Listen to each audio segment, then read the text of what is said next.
sa ating mga kapatid. Welcome po sa Potpot Vlogs. Ngayon, papakita po natin itong mga dumating na in-order natin through online. Ito po ay ang chrome grill accessories. Ito ay nilalagay sa harap ng sasakyan, yung may mga butas doon na apat para magmukhang astig daw yung si ating kape. Ito ay na-order namin sa halagang 1,650. Wala pa doon yung shipping fee. Ito, mamaya natin ipapakita ko paano pagkakabit niya. Ito naman yung chrome accessory kit. Medyo natagalan ang dating nito kasi ito ay galing pa sa India. Medyo natagalan daw ito sa custom, sabi ng aming seller. Pero nung na-ship naman niya, 3 days lang, dumating na rin agad. Ito.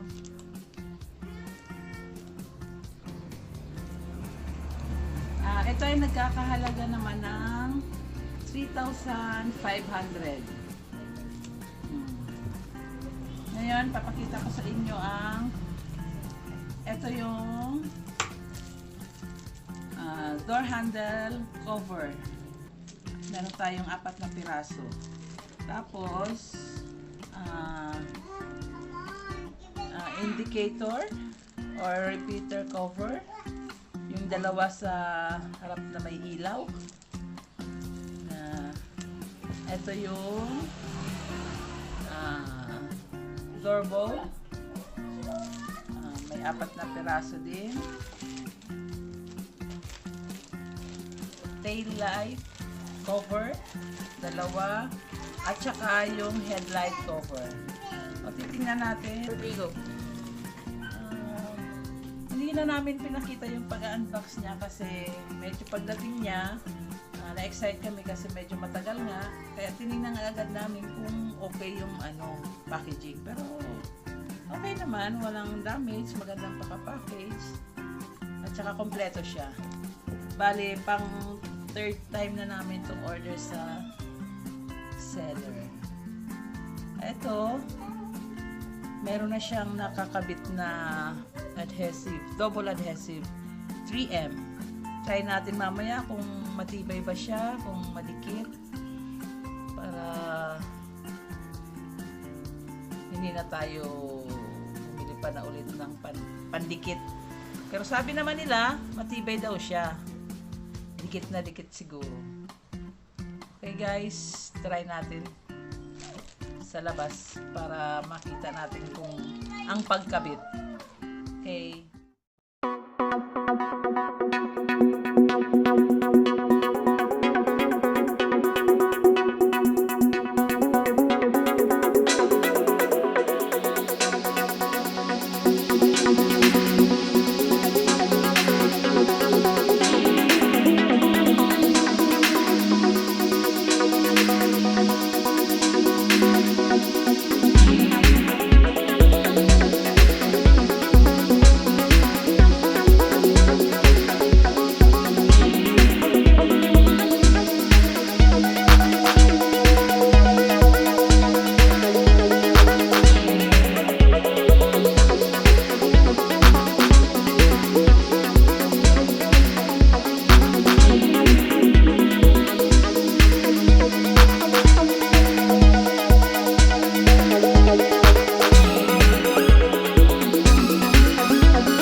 Guys, kakabit na natin ang ating chrome grill.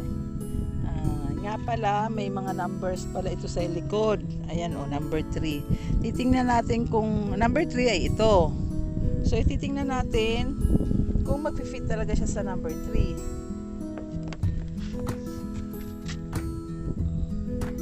Ayan. Ito, ang number 1.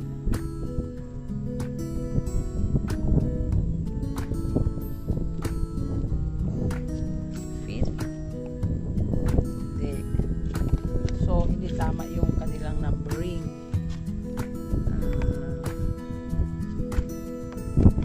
1.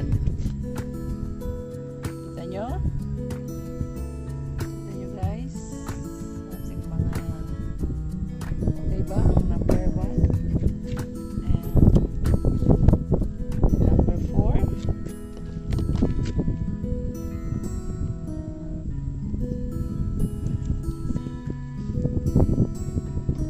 At number 2. Number 2 nga ba?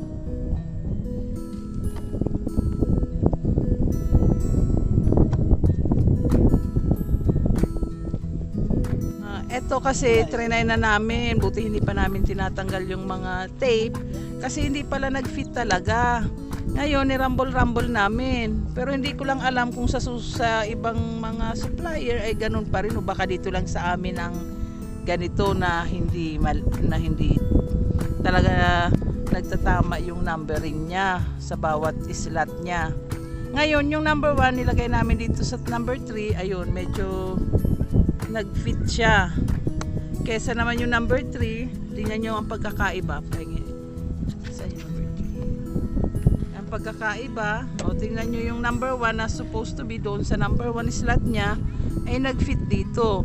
Ito, number 3, kung ito ang ilalagay namin dito, hindi siya talaga fit. Kahit anong gawin namin dito lampas siya, tapos dito sobra dito sa gilid. So, hindi talaga pwede. So, kailangan rambulin nyo lang talaga bago nyo ikabit. Ano guys, ganun talaga ang pag-check. Natin ito guys, oh, parang nakakakaba namang tanggalin tapos hindi mag-fit. Pero, ano sa tingin nyo? Okay na kaya yan? So tatanggalin ko na ito guys. Wish me luck na sana isang kabitan lang.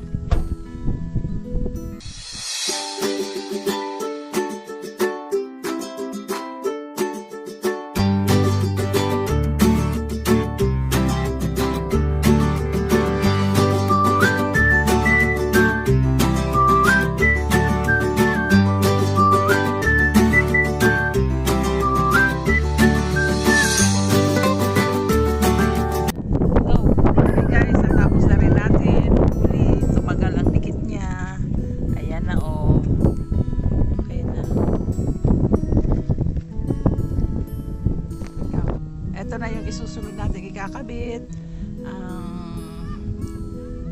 sa indicator or sa repeater.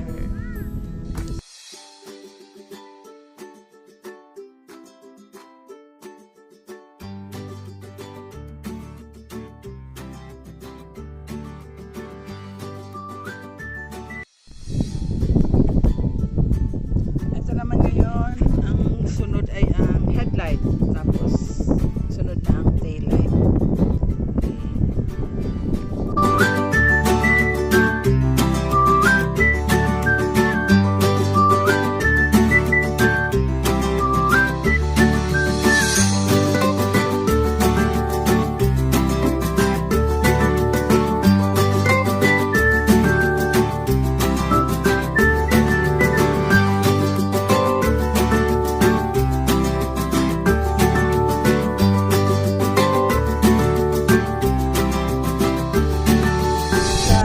Ito na yung ating door bowl.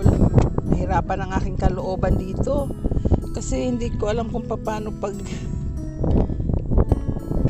ikabit, pero bahala na.